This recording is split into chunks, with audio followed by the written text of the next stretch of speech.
ada 260 juta penduduk Indonesia.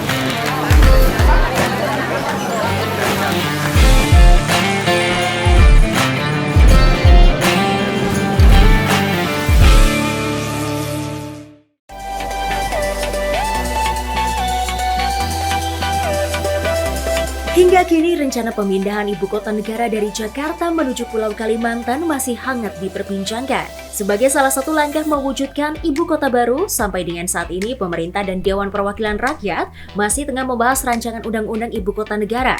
Mereka mengatakan bila pembahasan dan persiapan berjalan mulus, maka pemindahan status ibu kota negara dapat dilakukan pada semester pertama tahun 2024 mendatang. Kita ketahui, Indonesia bukanlah pertama kali memindahkan ibu kotanya. Sebelumnya, ibu kota negara pernah dipindahkan ke kota Yogyakarta dan juga Bukit Tinggi. Selain Indonesia, ada beberapa negara di dunia pun yang terbilang sukses memindahkan ibu kota negaranya. Berikut beberapa negara di dunia yang telah melakukan pemindahan ibu kota negara. 16 tahun lalu, tepatnya di tanggal 7 November 2005, junta militer Myanmar resmi memindahkan pusat pemerintahannya dari kota Yangon ke Naypyidaw. Naypyidaw yang berarti rumah para raja ini berbeda dengan kota lain di Myanmar. Kota ini jauh dari kesan padat dan memiliki populasi yang lebih sedikit meskipun wilayahnya terbilang sangat luas. Bahkan ibu kota baru Myanmar ini disebut 4 kali lebih luas dari kota London di Inggris. Biaya yang dikeluarkan untuk membangun ibu kota baru ini diperkirakan mencapai 4 miliar dolar Amerika Serikat atau jika dikonversikan ke rupiah saat ini mencapai lebih dari 57 triliun rupiah. Alasan pemindahan ibu kota Myanmar ini pun hingga kini masih menjadi teka-teki. Ada anggapan mereka merasa paranoid soal kedekatan Yangon dengan laut, resiko invasi, hingga nasihat sejumlah tukang ramal kepada kepala negara saat itu, Tan Swe. Tidak jarang ketika pembicaraan tentang pemindahan ibu kota negara yang terpisah dari pusat bisnis, ibu kota Australia, Canberra, termasuk yang paling sering disebut sebagai rujukan. Canberra resmi dipilih sebagai ibu kota Australia pada 12 Maret 1913, menggantikan kota Melbourne. Sebelum resmi menjadi ibu kota, pemerintah sempat menyelenggarakan kontes internasional untuk menentukan desain dan konsep Canberra. Desain kota Canberra yang terpilih hingga saat ini membuat kota tersebut tidak hanya diisi oleh bangunan modern, tetapi juga pemisahan antar distrik oleh tumbuhan dan semak-semak. Sebagai daerah yang sengaja dibangun untuk ibu kota, popularitas Canberra tidak sebanding dengan kota besar lainnya seperti Melbourne ataupun Sydney. Tingkat pertumbuhan ekonomi Canberra pun masih berada di bawah kedua kota besar tersebut. Hingga kini masih banyak yang mengira kalau ibu kota Brasil adalah Rio de Janeiro. Padahal, ibu kota negeri Samba ini sudah resmi dipindahkan sejak 1960 ke kota Brasilia. Hampir mirip dengan Indonesia. Alasan pemindahan ibu kota Brasil saat itu disebabkan oleh kepadatan penduduk di Rio de Janeiro dan tingkat kemacetan lalu lintas yang cukup tinggi. Dirancang khusus sebagai ibu kota, Brasilia dibangun dengan konsep arsitektur yang modern. Bahkan kota ini masuk sebagai situs warisan dunia UNESCO karena modernitas dan perkembangannya. Pada awal peresmiannya, Brasilia hanya dihuni oleh kurang lebih 140.000 penduduk. Namun seiring perkembangannya, jumlah penduduk kota ini pun kian bertambah. Kazakhstan merupakan salah satu negara yang patut dicontoh ketika membahas rencana pemindahan ibu kota. Banyak yang beranggapan rencana pemindahan ibu kota Indonesia pun mencuat ketika Presiden Susilo Bambang Yudhoyono berkunjung ke Kazakhstan pada 2013 lalu.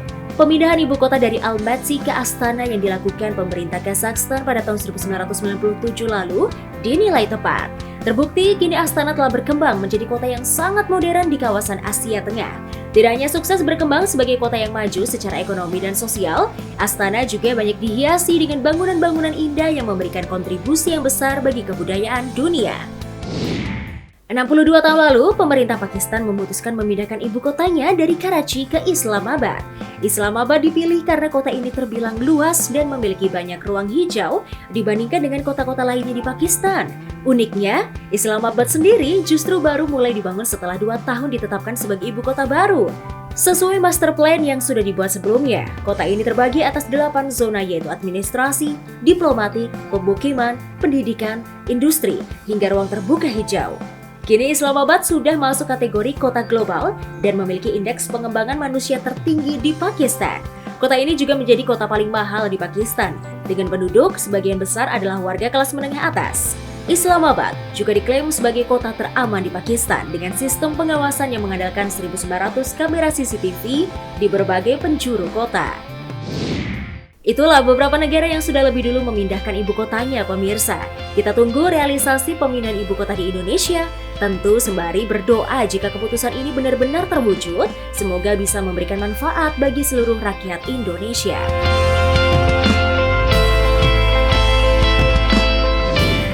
From behind, desperately trying to have an impact on Arhan, but have a look at the flight of that shot. Perhelatan Piala AFF 2020 telah selesai. Tim nasional Indonesia sudah menorehkan prestasi yang luar biasa meskipun belum berhasil meraih juara pada pertandingan tersebut. Walau demikian, penampilan menakjubkan asuhan pelatih Sintayong patut diacungi jempol ya pemirsa. Tentu saja prestasi yang diperoleh Timnas Garuda adalah hasil dari latihan dan disiplin setiap hari. Maka dari itu, ada beberapa pemain bola yang kerja kerasnya sebanding dengan gaji yang didapat. Nah, siapa saja ya pemain bola dari Indonesia paling mahal? Ini dia informasinya, sudah Tovel serangkum untuk Anda. Pertama ada pemain timnas Asnawi. Asnawi menjadi perbincangan publik setelah mendekati pemain Singapura yang gagal mencetak gol lewat tendangan penalti. Nah, kapten timnas yang viral ini ternyata memiliki gaji yang fantastis, yaitu sebesar 6,25 miliar rupiah, dan menjadi salah satu orang yang menyandang predikat pemain timnas Indonesia termahal. Kedua ada Egy Maulana Fikri. Pemain timnas ini pernah berkarir di luar negeri pada klub FT Mika Slovakia. Nama Egy kian melambung tinggi setelah mempersembahkan 2 gol di laga semifinal dan final Piala AFF 2020 lalu. Ia tercatat memiliki nilai pasar atau gaji mencapai 3,64 miliar rupiah, sekaligus menjadi salah satu pemain termahal saat bergabung dalam klub FC Mika Slovakia. Ketiga, ada Stefano Lillipali dari Bali United Football Club. Stefano Lillipali merupakan pemain dengan gaji pemain bola Indonesia paling mahal saat ini. Sang pemain tercantum mempunyai gaji atau nilai pasar sebesar 350.000 euro, sama dengan 6,1 miliar rupiah. Angka tersebut tidak mengherankan selain mampu membawa Bali United menjuarai Liga 1 Indonesia edisi 2019. Pemain naturalisasi ini menjelma menjadi bagian penting tim nasional Indonesia dalam beberapa tahun terakhir. Keempat, ada Evan Dimas, yaitu kapten kedua Indonesia di Piala AFF 2020. Taksiran harga sang pemain konon mencapai 300.000 euro atau sekitar 5,2 miliar rupiah. Tak jauh berbeda dengan Asnawi, Evan merupakan sosok penting bagi klub yang kini ia bela, Bayangkara Solo FC. Ia juga merupakan salah satu gelandang terbaik yang ada di timnas Indonesia saat ini. Kelima, ada Pratama Arhan. Pemain timnas terakhir yang memiliki gaji terbesar adalah Pratama Arhan. Pratama Arhan memiliki gaji sebesar 5,65 miliar rupiah. Pria berumur 20 tahun tersebut cukup menarik banyak perhatian setelah lemparan roket yang ia lakukan pada Piala AFF 2020 lalu. Menjadi kemampuan istimewa yang membuat terkesima para pecinta bola Indonesia. Itulah tadi deretan informasi mengenai pemain bola Indonesia termahal mengalahkan gaji PNS.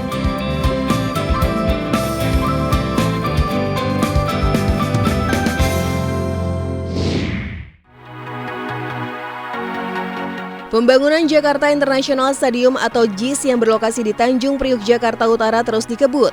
Pembangunan stadion berkapasitas 82.000 penonton ini ditargetkan selesai pada akhir tahun ini. Kini pembangunan stadion yang dimulai sejak 2019 ini telah mencapai 83%. Nantinya atap stadion yang memiliki standar internasional FIFA ini bisa dibuka dan ditutup, layaknya Amsterdam Arena di Belanda. Pengelolaan pembangunan yang dibawahi Badan Usaha milik daerah DKI Jakarta ini memakan anggaran 4,5 triliun rupiah. Stadion yang tadinya bernama Stadion BMW ini diproyeksikan akan menjadi kandang dari klub sepak bola ibu kota Persija Jakarta. Selain didesain ramah bagi penyandang difabel, stadion ini juga bakal memiliki restoran, ruang VIP, serta ruang ganti yang terbilang mewah. Yang menarik dari stadion ini adalah rumput yang akan digunakan merupakan rumput hybrid yang dinilai setara dengan Allianz Arena yang merupakan markas klub Jerman Bayern Munchen. Membahas tentang kemewahan stadion, berikut beberapa ulasan mengenai stadion termegah yang ada di dunia.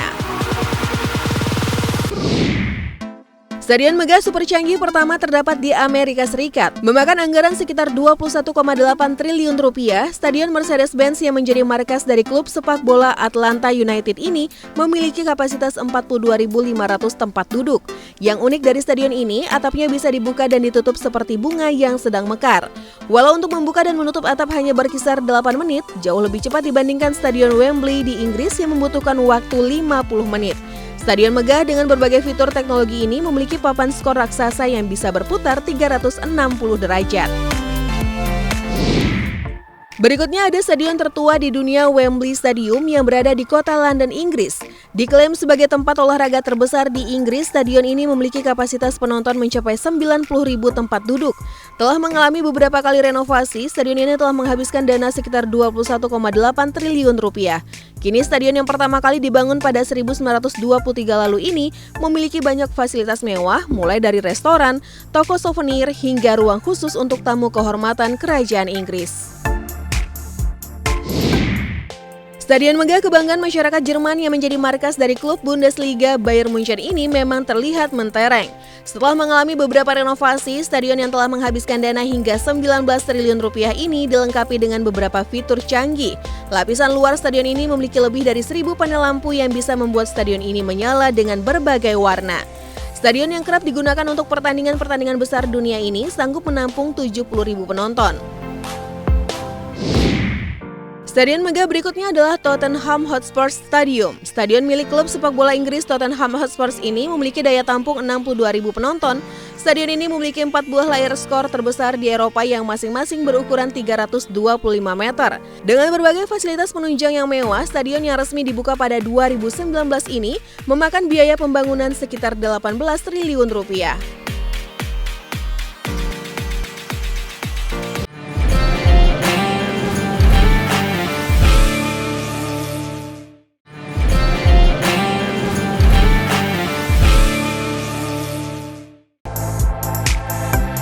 Lukisan The Pigeon with Greenpeace.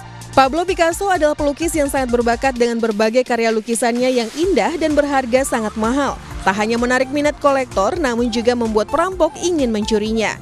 Pada tahun 2013, seorang pria membobol The Muse di Art Moderne de la Ville de Paris, berencana untuk mencuri 5 lukisan karya Picasso, termasuk salah satu yang terkenal The Pigeon with Greenpeace, dan semua itu bernilai lebih dari 123 juta US dollar atau 1,65 triliun rupiah.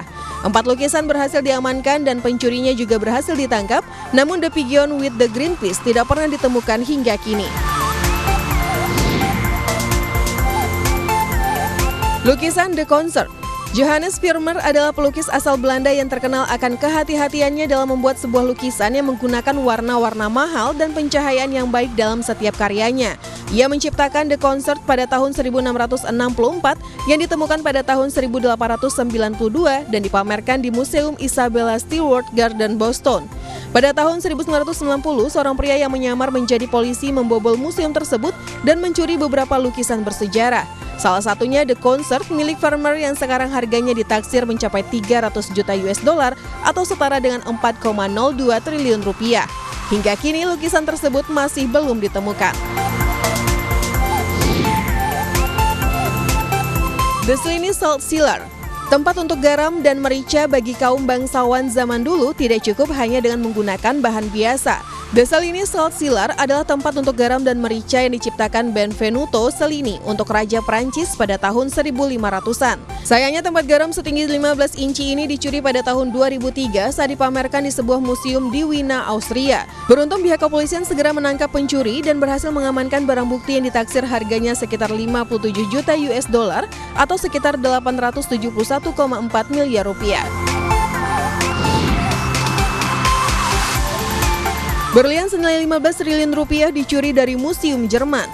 Sekelompok orang telah mencuri 3 set perhiasan berlian dari Dresden Greenwald, sebuah museum historis di Jerman yang menyimpan koleksi harta karun terbesar di Eropa.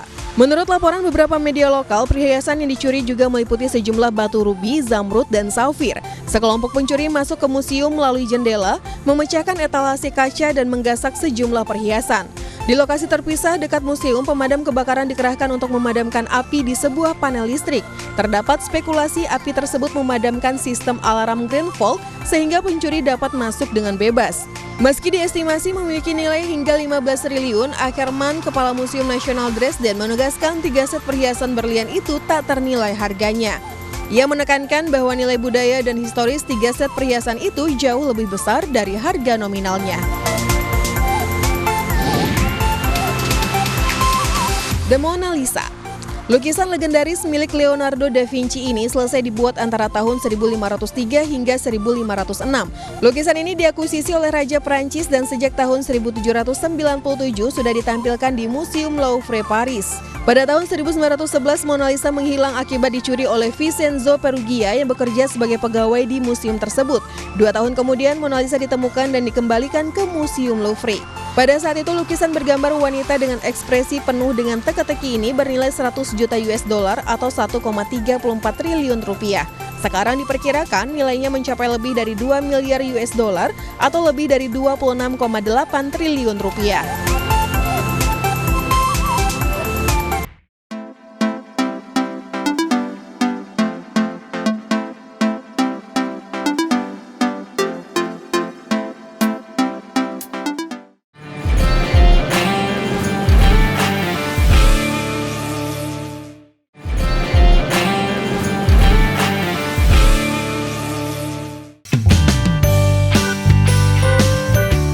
Hidup sebagai seorang bangsawan kerajaan seperti dalam dongeng atau sebuah film mungkin merupakan sebuah impian bagi sebagian orang. Gaya hidup yang elegan serta tinggal di dalam sebuah istana yang sangat mewah memang merupakan sebuah pilihan yang sangat sulit untuk dilewatkan. Namun ternyata kehidupan di balik sebuah kerajaan tidak semudah dan seindah yang terlihat di depan publik. Ada sejumlah aturan ketat tentang segala hal yang harus dipatuhi seluruh anggota kerajaan, seperti aturan unik kerajaan Inggris yang satu ini. Berikut ini, Tofels telah merangkum aturan-aturan kerajaan Inggris yang paling unik hanya untuk Anda. Kita dapat langsung memejamkan mata jika kita dalam kondisi yang lelah ataupun mengantuk. Namun, hal tersebut tidak berlaku bagi anggota kerajaan Inggris karena terdapat peraturan unik yang baru memperbolehkan mereka untuk tidur ketika sang ratu sudah masuk ke kamar tidur. Seperti keterangan menurut mantan sekretaris pribadi ratu, Sir William Haseltine, yaitu tidur sebelum Ratu Elizabeth II masuk ke kamar, dianggap sebagai sebuah etika yang sangat buruk. Dalam buku The Royals in Australia, Haseltine bahkan mencatat bagaimana mendiang seorang putri Diana sangat kesulitan dalam menjalani aturan unik yang satu ini. Tidak hanya tentang kemewahan dan kekuasaan, semua anggota kerajaan Inggris harus tunduk terhadap berbagai macam aturan. Selain gaya pakaian dan tata krama, ternyata juga terdapat aturan kecantikan yang harus dipatuhi oleh semua perempuan kerajaan. Salah satunya adalah tidak boleh make up di depan umum karena dianggap tidak sopan serta tidak mencerminkan sikap sebagai seorang bangsawan. Selain peraturan unik tersebut, ternyata mulai dari pemilihan warna kuku, gaya make up, hingga tatanan rambut sudah diatur oleh pihak kerajaan, mencerminkan sikap bangsawan. Anggota kerajaan Inggris memang dituntut harus tampil rapi serta natural. Makeup yang digunakan pun tidak boleh berlebihan, serta kuku harus selalu dalam keadaan pendek dan bersih. Menurut aturan pernikahan kerajaan Inggris yang sudah tertulis sejak tahun 1772, memang mewajibkan semua anggota keluarga kerajaan Inggris yang ingin menikah untuk mendapatkan izin dan persetujuan raja atau ratu yang berkuasa terlebih dahulu, seperti yang terjadi terhadap pernikahan Pangeran Williams dan sang istri Kate Middleton. Selain meminta izin, busana pernikahan yang mereka akan gunakan dalam acara pernikahan bahkan harus disetujui oleh Yang Mulia agar memenuhi standar kerajaan dan merupakan bentuk hormat terhadap ratu dan kerajaan Inggris. Selain itu, yang tidak boleh ketinggalan adalah bunga myrtle yang selalu dibawa dalam setiap acara besar termasuk acara pernikahan. Bunga myrtle sendiri dianggap melambangkan keabadian dan juga cinta abadi yang sudah menjadi tradisi sejak Ratu Victoria berkuasa dan memimpin Britania Raya. Protokol keamanan bagi pewaris tahta berlaku bagi seluruh kerajaan di dunia. Namun, aturan unik yang satu ini mungkin jarang sekali terdengar di telinga kita. Menurut aturan kerajaan Inggris, protokol kerajaan mewajibkan 2 ahli waris tidak boleh terbang atau berpergian di dalam kendaraan yang sama, sehingga garis keturunan kerajaan terlindungi. Hal ini semata-mata untuk menghindari kecelakaan dalam penerbangan atau perjalanan, sehingga salah satu ahli waris kerajaan dapat menggantikan pewaris tahta yang lainnya, dan garis pewaris tahta kerajaan tidak terganggu. Itulah tadi informasi mengenai aturan kerajaan Inggris yang paling unik.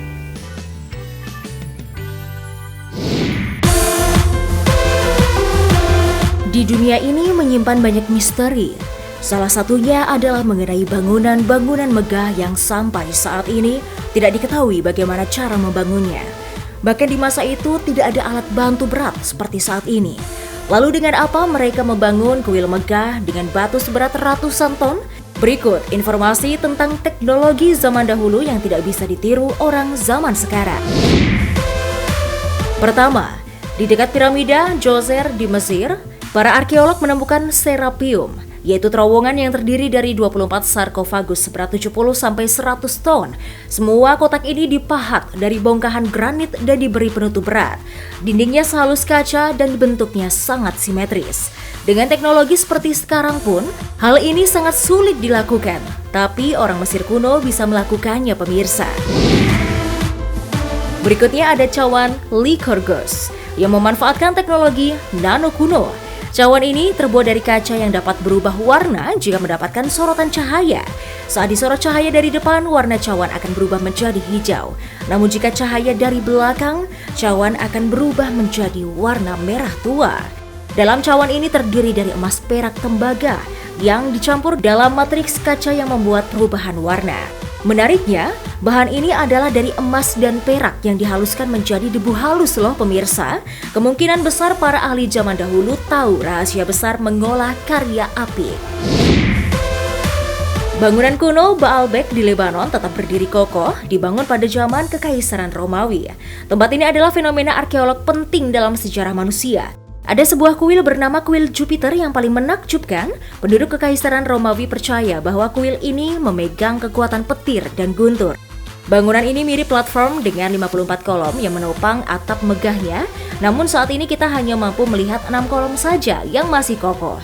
Uniknya, kolom tersebut terdiri dari 3 bagian terbuat dari timah yang membuat kolomnya kuat. Satu kolom memiliki berat 80 ton. Pondasi di bawah kuil Jupiter pun masih awet karena terdiri dari 32 batu dengan berat 450 ton. Wow, luar biasa sekali ya pemirsa.